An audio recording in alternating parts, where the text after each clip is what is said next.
Class 9th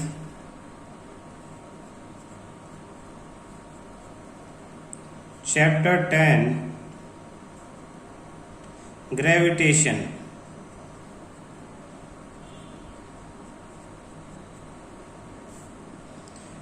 back exercise.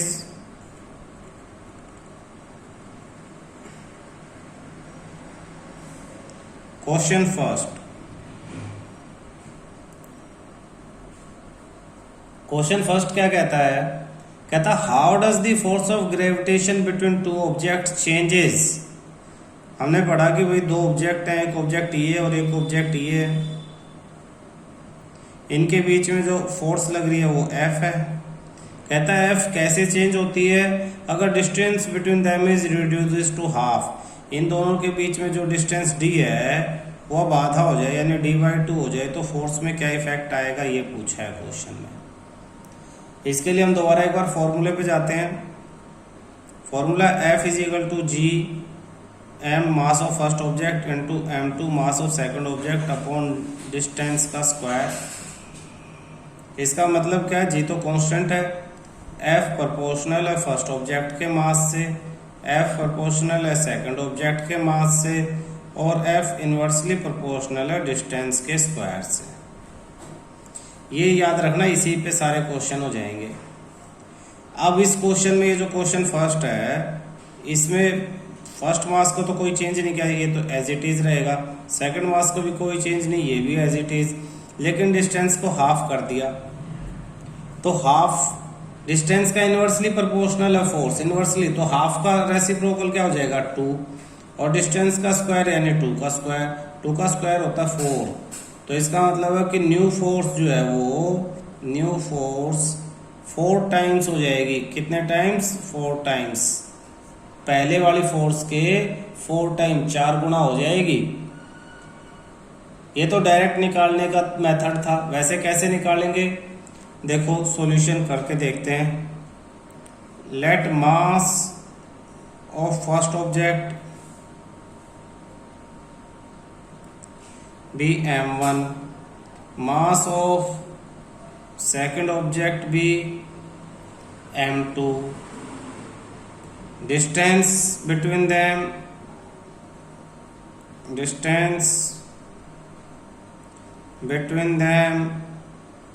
be d, therefore F is equal to G m1 into m2 upon d square, first equation. Now distance becomes half, new distance d dash is equal to d/2, पहले वाले का half. therefore new force, अब नई force कितनी हो जाएगी?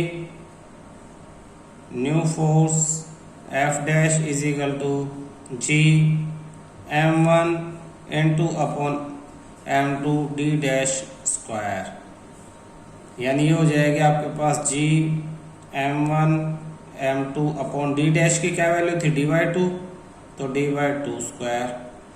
तो ये हो जाएगी आपके पास G m1 m2 upon D square by 4। ये 4 रेसिप्रोकल होकर ऊपर मल्टीप्लाई हो जाएगा, तो new force F dash is equal to 4 multiply G m1 m2 upon D square. और फर्स्ट इक्वेशन में G m1 m2 upon D square की value क्या है? F, तो F dash is equal to 4F from equation first, from equation 1, first equation से value लिख दी।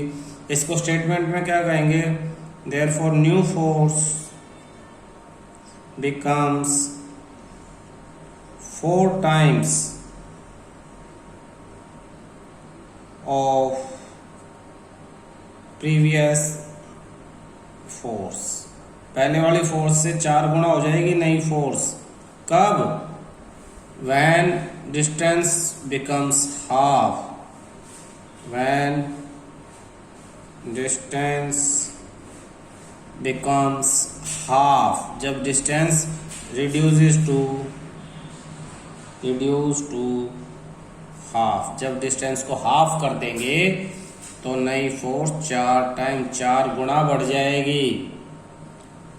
Clear है? Question second देखते हैं बेटा इसी में। तो क्वेश्चन सेकंड कहता है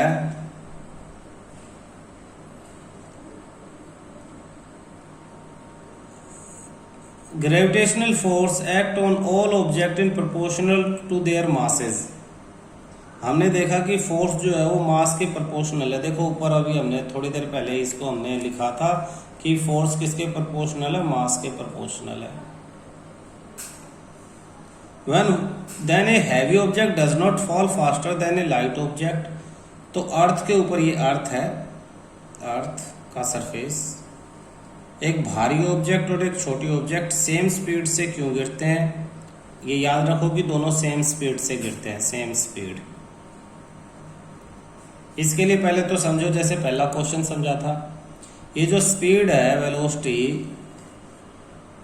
ये एक्सेलरेशन पे डिपेंड करती है। किस पे? एक्सेलरेशन। तो दोनों की एक्सेलरेशन अगर हम चेक करें तो एक्सेलरेशन ऑब्जेक्ट के मास पे डिपेंड नहीं करती। Acceleration does not depends on mass of object. कैसे इसे शो करते हैं? तो क्वेश्चन हम शुरू यहां से करेंगे, solution.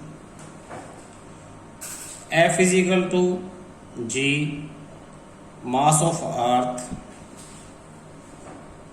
Into M O mass of object upon radius of earth का square.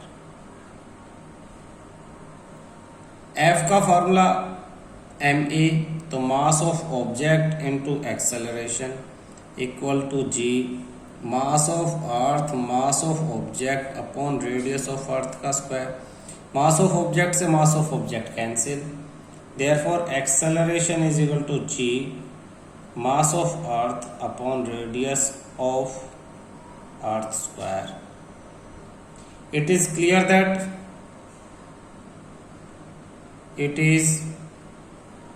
Clear that acceleration during free fall does not depends on mass of object, so it is same for all objects having any mass। सब objects के लिए same है, चाहे कितना ही mass हो। इसीलिए objects does not fall, therefore इसीलिए heavy object, a heavy object does not fall faster than a light object। Heavy object light object से फास्ट नहीं गिरती। क्यों नहीं गिरती? क्योंकि मेन पॉइंट यही है कि एक्सेलरेशन, मेन तो यही याद रखना तुम्हें, acceleration does not depend on mass of object. Show कैसे करेंगे? शो ऐसे करेंगे, इस तरह से। क्लोजिंग स्टेटमेंट में सारा सब कुछ लिख देंगे। क्लियर है? तो हम ये याद रखना है, इस तरह से शो करेंगे। क्लोजिंग स्टेटमेंट में हम सारा इस तरह से लिख देंगे। Question third, what is magnitude of gravitational force between अर्थ? कहता अर्थ और एक छोटा सा ऑब्जेक्ट है 1 किलोग्राम का, इनके बीच में जो फोर्स है वो कितनी होगी? तो फोर्स का फॉर्मूला क्या है? F is equal to G mass of earth mass of object upon radius of earth का स्क्वायर। वैल्यू रख दो, जी की value universal gravitational constant 6.67 into 10⁻⁻11 into mass of earth. Mass of earth question में दिया हुआ है, mass of earth is 6 into 10 raise की power 24 kilogram into mass of object भी दिया है 1 kilogram upon radius of earth, तो रेडियस ऑफ अर्थ की वैल्यू दी है आपको 6.4 इंटू 10 रेज की पावर 6 मीटर, तो इसका स्क्वायर। तो इसे थोड़ा सा सिंप्लीफाई करने की एक्टिंग करेंगे। 6.67 इंटू 10 रेज की पावर -11 मल्टीप्लाई 6 इंटू 10 रेज की पावर 24 अपॉन 6.4 इंटू 10 रेज की पावर 6 मल्टीप्लाई 6.4 इंटू 10 रेज की पावर 6, तो 6.67 into 6 upon 6.4 into 6.4 multiply 10 raise की पावर -11 मल्टीप्लाई 10 रेज की पावर 24 अपॉन 10 रेज की पावर 6 इंटू 10 रेज की पावर 6। ये अप्रोक्सीमेट 9.8 आएगा बेटा। क्यों? क्योंकि जी की वैल्यू हमने कैलकुलेट की थी पहले, जिसमें मास ऑफ ऑब्जेक्ट से मास ऑफ ऑब्जेक्ट कैंसिल हो जाता है और ना भी कैंसिल हो तो यहाँ तो ये 1 ही है, तो इन सब का कैलकुलेशन 9.8 आएगा अप्रोक्सीमेटली 9.8। फोर्स पूछा है तो न्यूटन ऐसा यूनिट लगा दो। वैसे आप देखोगे तो 24 में से माइनस करेंगे पावर 13 माइनस 12 1, यहाँ से फिर 10 बचेगा, 2 के बाद ये डिजिट है तो इसका नीचे हम 100 लगाएंगे, इसके ऊपर 10 लगाएंगे, सब कैंसिल हो जाएंगे, तो यहाँ लगभग ये सारा आपस में एक दूसरे के साथ कैंसिल। अगर हम इन्हें इक्वल मान लें 6.4 को इसके इक्वल 6.4 को इसके इक्वल, तो ये सब कैंसिल होके 1 आएगा, यहाँ 10 बचेगा, तो अप्रोक्सीमेट 10 बचेगा अगर हम रफ कैलकुलेट करते हैं तो, और ज़्यादा नियर कैलकुलेट करते हैं तो 9.8 आएगा। ठीक है, जैसे हमने रफ कैलकुलेट करना सीखा था ना अप्रोक्स, तो इसको भी 6 मान लो, इसको भी 6 मान लो, इसको भी 6 मान लो, इसको भी 6 मान लो, तो 6 से 6 यहाँ सिर्फ 10 बच गया, तो 10 न्यूटन। पेपर में अगर कोई ऐसा क्वेश्चन आ जाए तो आप इस तरह से रफली कैलकुलेट करके आंसर दे सकते हो, मोस्ट प्रोबेबली आपको मार्क्स मिलेंगे।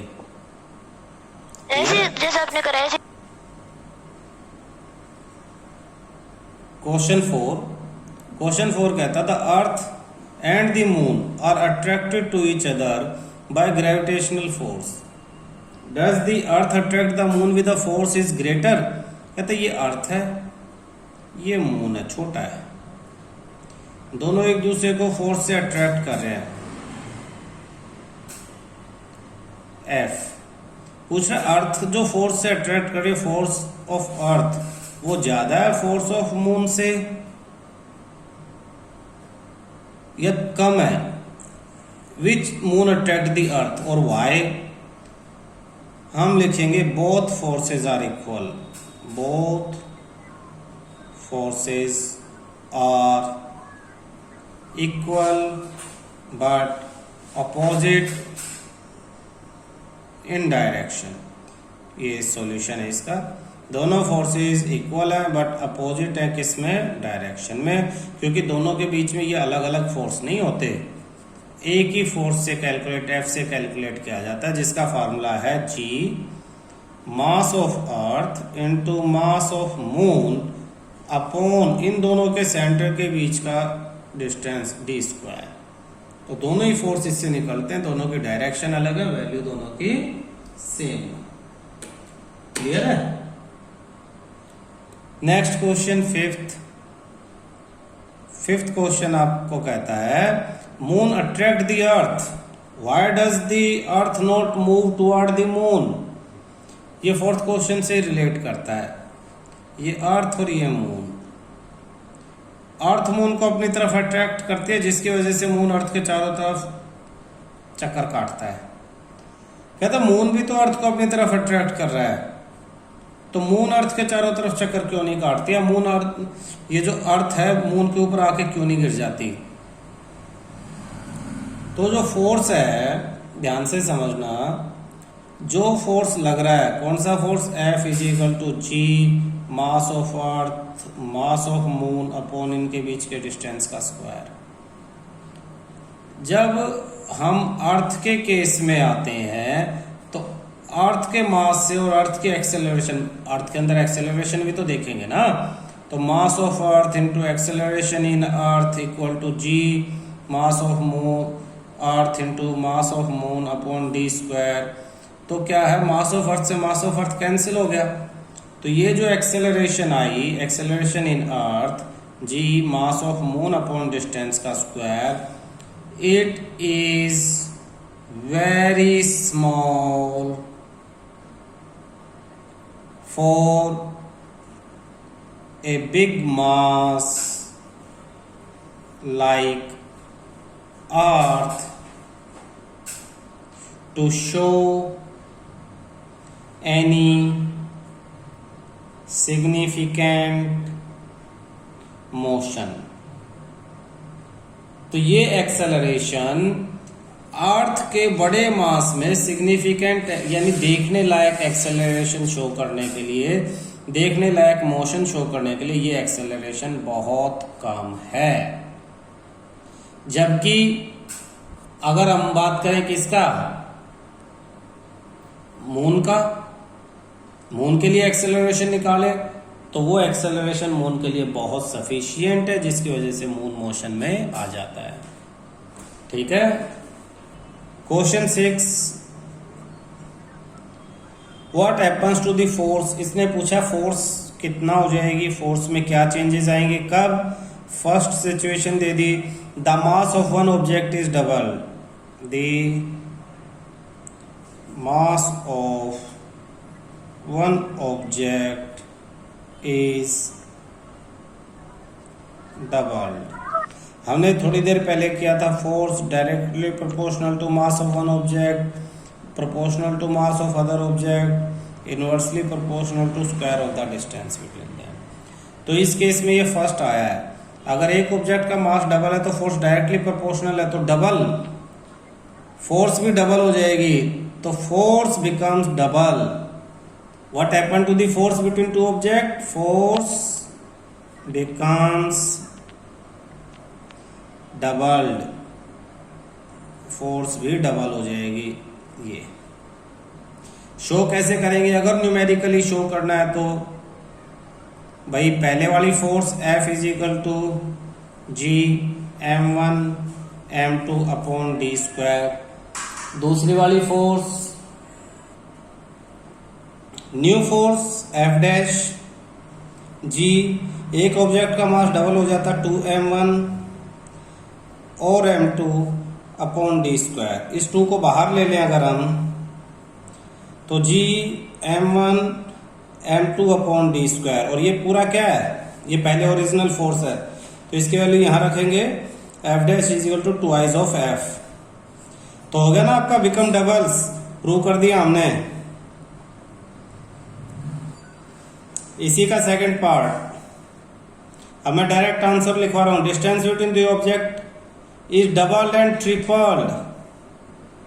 जो डिस्टेंस है वो डबल हो जाएगा 2D, एक केस A, और इसी के बी में डिस्टेंस है वो ट्रिपल हो जाएगा 3D।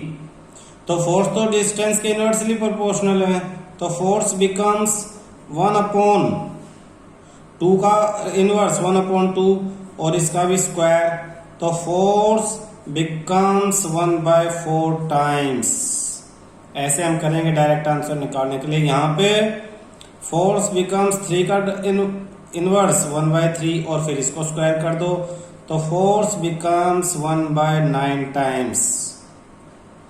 तो ये सेकंड के लिए आंसर है। डायरेक्ट शो करना है तो पूरा इसी तरह से शो करना पड़ेगा, फर्स्ट केस और सेकंड केस में चेंज करके फिर नई वैल्यूज को बाहर ले लो, जैसे 2 कॉमन ले लिया, बाकी फिर पुरानी वैल्यू उसमें वापस पुट करनी है। थर्ड पार्ट इसी में, mass of both object is doubled. First object का मास भी डबल हो गया 2m1 और m2 भी डबल हो गया 2m2 हो गया। तो फोर्स क्या होता है, इन दोनों का डायरेक्ट प्रोपोर्शनल और ये दोनों मल्टीप्लाई हो जाते, तो 2 × 2 फोर्स 4, तो फोर्स बिकम्स 4 टाइम्स। फोर्स 4 गुना बढ़ जाएगा, तो 4 टाइम्स। क्लियर है। Question 7, what is importance of universal law of gravitation. Book में हमने लिखवाया हुआ है क्वेश्चन 7 का answer. Universal law of gravitation की इंपोर्टेंस क्या है, 4 पॉइंट थे। यही हमें अर्थ पे बांध के रखती हैं, अदरवाइज हम तो उड़ते रहते। इसी की वजह से सन के चारों तरफ अर्थ रिवॉल्व करती है, अर्थ के चारों तरफ मून रिवॉल्व करती है। हाई टाइड लो टाइड सब ग्रेविटेशन की वजह से ही होता है। क्वेश्चन 8, फ्री फॉल की डेफिनेशन।